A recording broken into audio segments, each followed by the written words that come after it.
The storm didn't arrive gently. It tore across the plains like it had something to prove. Thunder cracking the sky open in violent bursts, rain slashing sideways against the windows of the old ranch house. Inside, Caleb Hart sat alone at the rough oak table, his hands wrapped around a chipped mug of coffee that had gone cold an hour ago. He hadn't noticed. Loneliness had a way of dulling the senses. At 42, Caleb had learned the language of silence well. The creak of floorboards, the wind whispering through the cracked frame of the door, the distant low of cattle huddled together in the far pasture. Silence was honest. It didn't judge him for the past he carried or the choices he never made. Then came the scream. It was faint, almost swallowed by the storm. But it was real. Caleb froze. His heart began to pound, not from fear, but from recognition. Pain had a sound. He knew it too well. The scream came again, closer this time, raw and desperate, followed by something worse, a sob that shattered into the rain.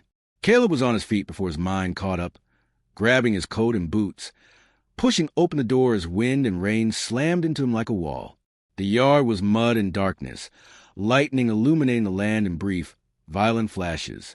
And then he saw her. She collapsed near the old fence line, her body folding into itself as if it no longer remembered how to stand. Her hair clung to her face, soaked and tangled. Blood streaked down her arm, mixing with rain.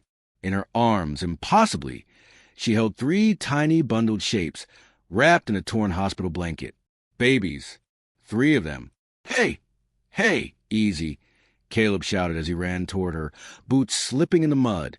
"You're safe. I've got you." She looked up at him, eyes wide and unfocused, terror burning through exhaustion.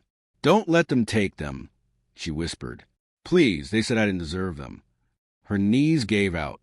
Caleb caught her just in time, the weight of her fear settling into his chest. He looked down at the infants, 3 tiny girls, their faces red and scrunched, one crying weakly, the others eerily still. "They're freezing," he said, voice breaking. "We need to get inside. Now!"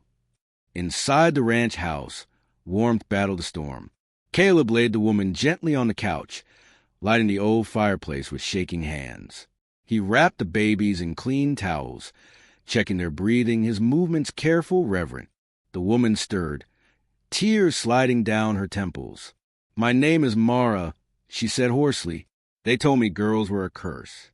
3 of them. They said I'd ruined everything." Caleb paused. "Who told you that?" She laughed weakly, the sound hollow. "My husband, his family, the doctors, the town." Her eyes drifted shut, then snapped open again in panic. "They tried to make me sign papers. Said the girls would be taken away. Said I was unfit." Caleb's jaw tightened. "And you ran?" "Yes." Her voice cracked. "I had nothing. No car. I walked for hours. I thought I was going to die out there." Caleb stared into fire, something old and buried stirring in his chest. He had once been told he wasn't worth saving either, that some losses were acceptable. He turned back to her. Not tonight. Not here. By morning, the storm had passed, leaving the land washed raw and silent. Mara slept fitfully on the couch, one hand resting protectively over the babies, who lay in a makeshift cradle near the fire. Caleb watched them from across the room. 3 girls. Perfect. Fragile. Alive. He brewed fresh coffee, his mind racing. He knew the town, knew how quickly rumors traveled, how cruelty disguised itself as tradition. He also knew what happened to women who dared to defy it. A knock shattered the quiet. 3 sharp raps. Caleb's body stiffened. Through the window, he saw a truck parked crookedly near the gate. 2 men stood outside, coats too clean, eyes already searching the land like they owned it. Mara woke instantly. Her face drained of color. "They found me." Caleb walked to the door, his expression hardening into something the town hadn't seen in years. He opened it. "Morning," one man said, flashing a thin smile. "We're looking for a woman who escaped the county hospital last night. Dangerous situation. Newborns involved." Caleb didn't blink. "You got the wrong place." The man's eyes slid past him toward the warm glow inside. Mind if we take a look? Behind Caleb, a baby began to cry. The man smiled wider. Caleb stepped forward, blocking the doorway. "No," he said quietly. "I mind." The wind shifted, and somewhere deep inside Caleb's heart, the silence finally broke. The man at the door didn't move. Neither did Caleb. The baby's cry echoed to the house. Thin, desperate, undeniable. The kind of sound that cut through lies and exposed truth. The two men exchanged a glance, the taller one's jaw tightening. "You hear that?" the taller man said. "That's exactly why we're here." Caleb's hand curled slowly into a fist. "You hear it too," he replied. "That's life, and you're not taking it." The shorter man scoffed. "You think you're some kind of hero, Hart? This doesn't concern you." Caleb leaned slightly into the doorway, his shoulders filling the frame. "Anything that happens on my land concerns me." The taller man's eyes narrowed. "This woman is unstable. She fled medical supervision. The babies could die." "They're alive," Caleb shot back. "They're warm. They're fed. They're safe. For now." The word landed like a threat. Behind him, Caleb felt Mara sit up. He didn't turn, but he could hear her breathing, shallow, terrified. She clutched the babies tighter, her whole body coiled like a wounded animal ready to bolt. "Caleb," she whispered, "please, I don't want them to hurt you." Caleb didn't answer her. His eyes never left the man. "You step onto this porch," he said, voice low, "and we're going to have a different kind of conversation." The taller man smirked. "You don't get to decide that." He took one step forward. Caleb slammed the door shut. The sound echoed like a gunshot. For a moment, there was nothing, just the wind rattling the windows. Then fists pounded against the wood. "Open up," the man shouted. "You're obstructing county authority." Caleb locked the door calmly, methodically, like he'd done this before, like defiance was muscle memory. "Authority doesn't come from bullying women and stealing babies," he muttered. Mara's voice trembled. "They'll come back with more people." "I know," Caleb said. She looked at him, really looked at him now, at the scars on his hands, the weariness in his eyes, the steadiness beneath it all. "Why are you helping me?" she asked. "You don't even know me." Caleb swallowed. "Because someone should have helped my mother." The word surprised even him. By noon, the town knew. The cafe buzzed with whispers. The gas station attendant leaned closer, over the counter. The sheriff's truck idled longer than usual at the crossroads. By evening, the looks had changed, from curiosity to judgment. Caleb felt it when he drove into town for supplies. People didn't wave. They stared. At the grocery store, conversation stopped when he walked down the aisle. The cashier hesitated before ringing him up. "You hear about that woman?" she asked quietly, eyes darting around. "The one who ran away after giving birth?" Caleb met her gaze. "I heard she was brave." The cashier stiffened. "They say she's ungrateful. Her husband's family is respected. They say she embarrassed them." "They say a lot of things," Caleb replied. Outside, a man spat on the ground as Caleb passed. "Should have stayed out of it," he muttered. Caleb didn't respond. But something heavy settled in his chest. He'd lived on the edge of this town for years, never belonging, never interfering. He thought staying silent kept him invisible. He was wrong. That night, Mara paced the living room, the babies asleep at last. She stopped by the window, peering through the darkness. "I keep thinking I hear them," she said. "You probably do," Caleb replied from the table, where he'd been making calls all evening. "People don't like it when you challenge their version of right." She wrapped her arms around herself.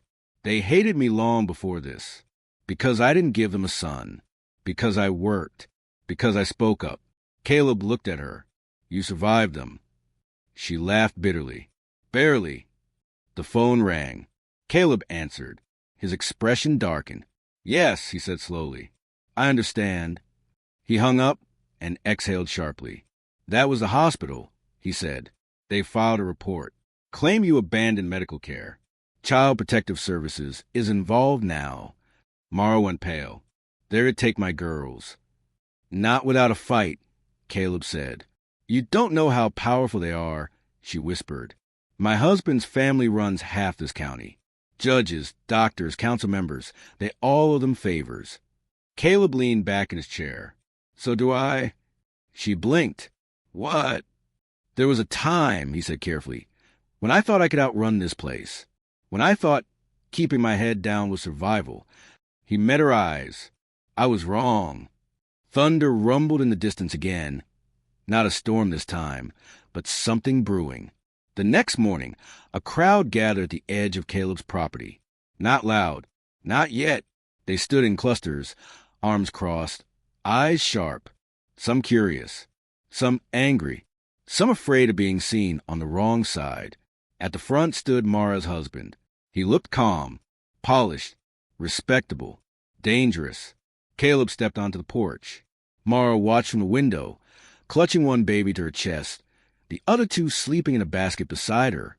Her heart pounded so hard she thought it might break her ribs. Her husband called out, his voice smooth, "Mara, this has gone far enough." She didn't move. "You're tired," he continued, confused. "Come home. We'll take care of this quietly." Caleb spoke before she could. "You're not welcome here." The man smiled thinly. "This isn't about you. It is now." Mara's husband's eyes flicked toward the house. "Those children deserve stability." Mara stepped forward into view. "They deserve a mother who won't be silenced." A murmur rippled through the crowd. Her husband's smile vanished. "You're making things worse." Mara's voice shook, but it didn't break. "You told me my daughters were a punishment. You said they ruined your name." "That's not." "You said you wished I'd never given birth," she continued, louder now. "You said girls weren't worth fighting for." The crowd shifted uncomfortably. Caleb felt it. The first crack. Her husband's face hardened. "Come home now," he said, voice sharp, "or I'll make sure you regret this." Caleb stepped forward, boots hitting the porch with finality. "You've said enough." Sirens wailed in the distance. Not one, several. Mara's breath caught. "Caleb." He didn't take his eyes off the man. "Whatever happens next," he said quietly, "you stand your ground." The sheriff's trucks pulled up fast, dust swirling. The lead officer stepped out, hand resting on his belt. "This situation just escalated," he said. And for the first time, Caleb wondered whether standing up would cost him everything. The sirens died, but the silence that followed was heavier than any noise. Dust settled slowly around the sheriff's trucks, as if the land itself were holding its breath. The crowd had grown. Neighbors, churchgoers, men who once shook Caleb's hand, and women who once smiled politely from a distance. Now their faces were tight with judgment, curiosity, fear. The sheriff stepped forward. He was older than Caleb remembered, or maybe the years had simply caught up to everyone all at once. His eyes moved from Caleb to Mara, then the house behind them, where 3 newborn lives slept unaware that their future was being debated in the open air. "We've received multiple reports," the sheriff said evenly. "Claims of kidnapping, medical endangerment, domestic interference." Mara flinched. Caleb didn't. "You received lies," Caleb replied. A murmur rippled through the crowd. Mara's husband crossed his arms, confident, already certain of the outcome. The sheriff sighed. "Caleb, you're making this difficult." "Good," Caleb said. "It should be difficult to take children from their mother." Mara stepped forward, her legs shaking but her voice steady. "I didn't kidnap my daughters. I gave birth to them. I ran because I was afraid." Her husband laughed softly. "Afraid of what, Mara? Responsibility?" Her eyes snapped to his. "Afraid of you?" That landed differently. The crowd stilled. "You threatened me," she said, louder now. "You told me I was worthless because I gave you daughters. You said the girls would ruin your name. You said if I didn't sign those papers, you'd make sure I never saw them again." "That's a lie," he said quickly, looking to the sheriff. "She's emotional.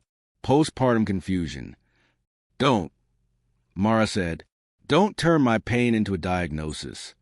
Caleb felt something shift. Not in the crowd, not yet, but in himself. For years, he had believed staying silent kept him safe. Watching Mara stand there, trembling but unbroken, he realized silence had only protected the powerful. The sheriff rubbed his jaw. Mara, if you come with us peacefully, we can sort this out. And if I don't, she asked. His pause was answer enough. They'll take my girls, she whispered.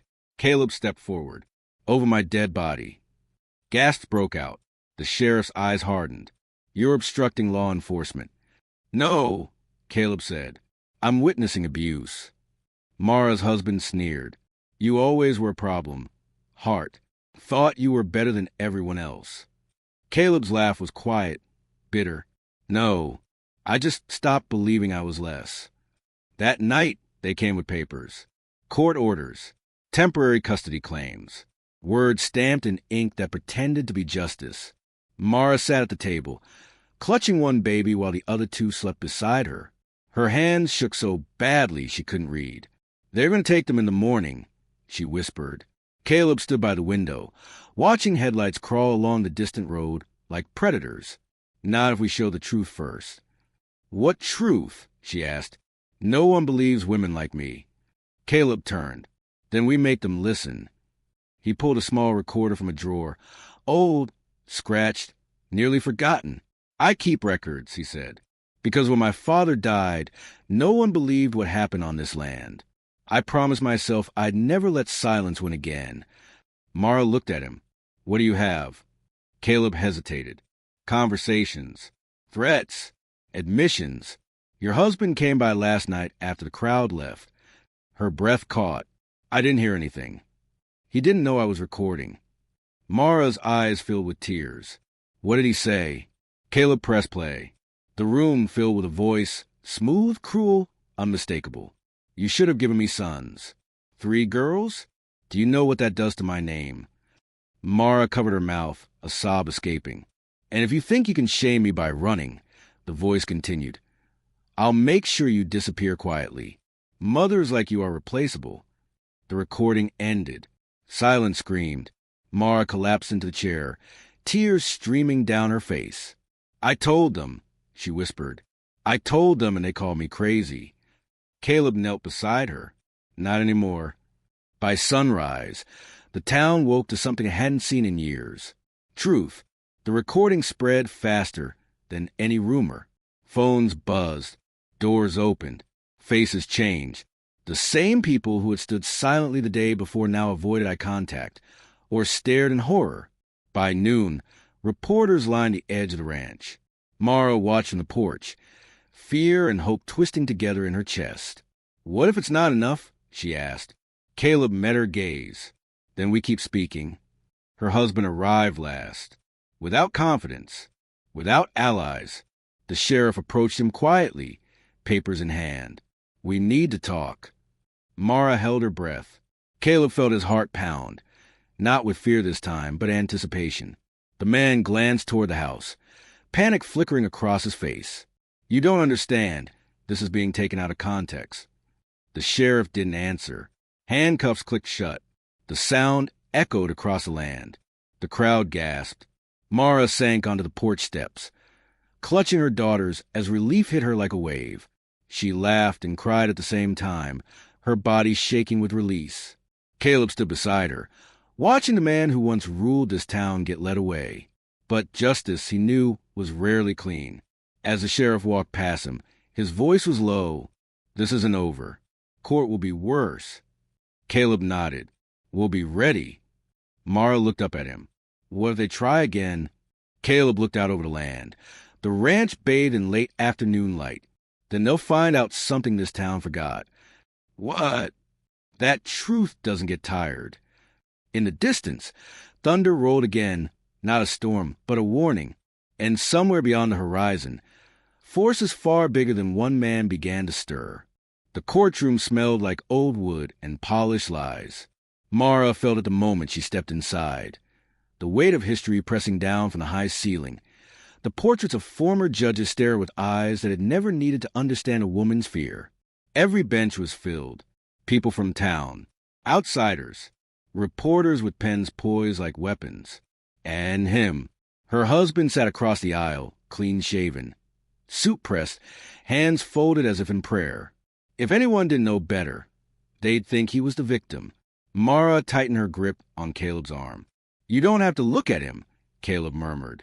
I do, she whispered back. I spent too many years looking away. The bailiff called the room to order. The judge entered, stern, unreadable. When he spoke, his voice carried authority sharpened by habit. This court will hear the matter of custody and endangerment, he said. Let us proceed. Mara's stomach twisted. The opposing attorney stood first, a man with a smooth voice and eyes that never blinked long enough to feel human. Your Honor, he began, this is a tragic case of postpartum instability. My client's wife fled medical supervision, endangered 3 newborns, and placed them in the care of an unrelated man with no legal authority. A murmur rippled through the room. Mara's breath hitched. The attorney continued. While we sympathize with emotional distress, children must be protected from impulsive decisions. Caleb felt his jaw tighten. Then it was Mara's turn. She stood slowly, legs trembling. For a moment, the room seemed too big, too loud, too full of people who had already decided who she was. Then she spoke. I am not unstable, she said. I am a mother who is afraid. The judge raised an eyebrow. Afraid of what? Mara swallowed. Of losing my daughters. Of being erased. The attorney smirked. Erased by whom? She turned her head, looked directly at her husband. By the man who said my daughters were a curse. A hush fell. He told me girls weren't worth celebrating, Mara continued. He told me I had failed. He told me if I didn't sign away my rights, I would disappear quietly. Her husband shifted in his seat. The attorney laughed softly. These are serious accusations without evidence. Caleb stood. We have evidence, he said. The judge frowned. You are Caleb Hart, witness. The judge nodded. Proceed. Caleb took the stand, every eye in the room following him. He placed the recorder on the table. This recording was made on my property, he said evenly, without provocation, without editing. The attorney sprang up. Objection, legality. Overruled, the judge said. Play it. The courtroom filled with that voice again. Cold, contemptuous. You should have given me sons. Gasps broke out. Mara closed her eyes as tears slid silently down her face. The recording ended. The judge leaned back slowly, his expression altered, not softened but sharpened. The attorney cleared his throat. Your Honor, words spoken in private are still words, the judge said, and they carry weight. For the first time, Mara saw uncertainty flicker across her husband's face. But he wasn't finished. The counterattack came swift and vicious. Character witnesses, doctors who spoke of emotional volatility, family members who painted Mara as difficult, friends who had never seen bruises because they'd never looked for them. Each testimony was a blade. By the 3rd day, Mara felt hollowed out. In the hallway during recess, she leaned against the wall, dizzy. They're turning me into a monster. Caleb stood beside her. They're afraid of what you represent. She laughed weakly. What's that? A woman who didn't break. Across the hall, her husband watched them, eyes dark with something that wasn't defeat. Yet, that night, Mara couldn't sleep. The babies lay beside her in borrowed bassinets, their tiny chests rising and falling in perfect rhythm. She pressed a hand to her heart, trying to steady it. What if I lose? She whispered into the darkness. Caleb sat in the chair nearby, arms crossed, eyes never leaving the window. Then we appeal and fight again. And if they take them tomorrow? Caleb didn't answer immediately. Finally, he said, then they'll have to walk through me. Mara turned to him. You'd really risk everything? Caleb's voice was quiet. I already did the day I opened my door. The final day of court arrived with no warning and no mercy. The judge listened, took notes, asked few questions. Then he stood. Mara's breath caught, so sharply it hurt. This court recognizes the seriousness of the allegations, he said, and the undeniable harm caused by language and coercion. Her husband's attorney stiffened. However, the judge continued, the matter of custody is complex. This court will issue a temporary ruling pending further evaluation. Temporary. The word fell like a stone. Custody of the children will be placed under supervised care. the judge said, effective immediately. Mara's world tilted. "No," she whispered. "Please." The gavel struck. Court adjourned. Hands reached for her babies. Mara screamed, not loud but broken. Caleb moved instantly, stepping between her and the officials. "You're not touching them." "Sir, they are newborns," he shouted. "They need their mother." Security surged forward. The judge slammed his gavel again. "Order!" Mara clutched her daughters, sobbing, "Don't take them from me. Please. I survived everything for them." The courtroom erupted into chaos. Reporters shouted questions. Deputies barked commands. Her husband stood back, watching, his lips curving into a small, satisfied smile. Caleb saw it. Something inside him snapped. As security closed in, a voice rang out from the back of the courtroom. "Wait!" Everyone turned. An older woman stepped forward, gray-haired, trembling, eyes blazing. "My name is Eleanor Pierce," she said, "and I have something this court needs to hear." Mara stared. Caleb's heart thundered. Eleanor continued, "I was the first wife." The room went dead silent. She looked directly at Mara's husband. "And I wasn't the first woman you tried to silence." His face drained of color. The judge leaned forward slowly. "Ma'am, you'll take the stand." Mara's breath caught in her throat. Hope flared, but behind it, fear. Because truth had just opened a door that could never be closed. And on the other side waited consequences no one could predict. Eleanor Pierce sat alone at the witness table, hands folded, spine straight, eyes fixed forward. She did not look like a woman seeking revenge. She looked like a woman who had already survived it. The courtroom felt smaller now, as if the walls had leaned inward to listen. The judge cleared his throat. "Mrs. Pierce, you stated you were previously married to the defendant. Why has this information not come forward before?" Eleanor's lips curved, not in a smile, but in something harder. "Because for years no one asked. And when I tried to speak, I was told I was bitter, unstable, hysterical. Familiar words." Mara felt her chest tighten. Eleanor continued, "I lost 2 daughters." A sharp intake of breath rippled through the room. "They were taken from me through the same language you're hearing now. Words dressed up as concern, as tradition, as what's best." She finally turned her gaze toward Mara's husband. He said girls weaken his legacy. The man stood abruptly. "This is absurd. Your Honor." "Sit down," the judge said, voice steel. Eleanor's voice did not waver. "When I resisted, he used the courts, doctors, friends. He made sure I stood alone." Mara's tears fell freely now. "I signed because I was told I had no choice," Eleanor said. "I was young. I was afraid. And I've spent every day since regretting it." The judge leaned forward. "Why come forward now?" Eleanor's eyes softened as they landed on Mara. "Because this time, the mother didn't stay silent. And because I refuse to watch history repeat itself." The courtroom erupted. The judge struck the gavel again and again. Order! But something irreversible had happened. The truth had multiplied. The proceedings stretched into evening. More records surfaced. Old seal files. Settlements hidden behind non-disclosure agreements. Patterns no one wanted to admit were patterns. Mara's husband no longer looked confident. He looked hunted. When the judge finally stood, the room held its breath. "This court finds sufficient evidence of coercion, psychological abuse, and misuse of influence," he said. "Effective immediately, all custody claims by the defendant are suspended." Mara's knees nearly buckled.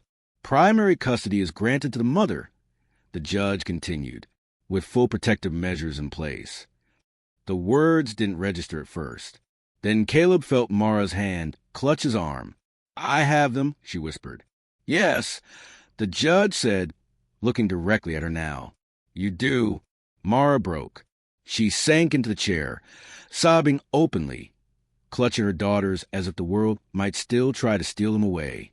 The babies stirred, tiny fists stretching, unaware they had just changed the course of town. Caleb exhaled a breath he hadn't realized he'd been holding for years. Justice didn't arrive like lightning. It arrived like sunrise, slow, undeniable, and impossible to stop once it began. Outside the courthouse, the air felt different, lighter. Reporters surged forward, but Mara didn't look at them. She looked at Eleanor, who stood quietly to the side. "Thank you," Mara said, voice trembling. "You saved us." Eleanor shook her head. "You saved yourself. I just refused to stay quiet this time." Caleb watched them, something warm settling in his chest. Not pride, belonging. Weeks passed.